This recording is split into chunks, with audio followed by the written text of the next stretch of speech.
কাহিনী শুরু হয় স্মৃতিপুর থেকে।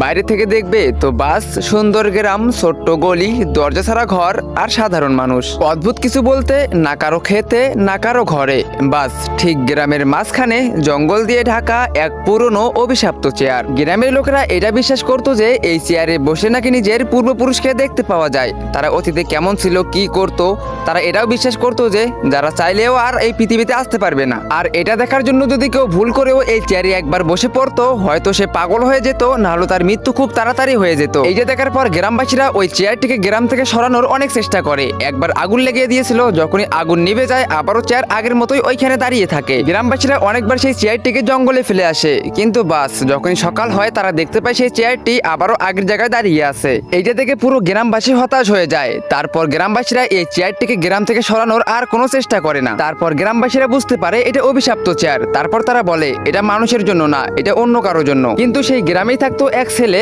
আপন। সে মানুষের মতো দেখতে হলেও সে কিন্তু মানুষ না, সে সবার থেকে আলাদা, তাকে কেউ ভালোবাসতো না। একদিন আপন রাস্তা দিয়ে হেঁটে যাইতেছিল, তখনই গ্রামের দুইটা বাচ্চা ছেলে তাকে দেখে বলে, এই দেখ কে এসেছে, খরগোশ এসেছে। তারপর বাচ্চা দুটি হাসতে শুরু করে।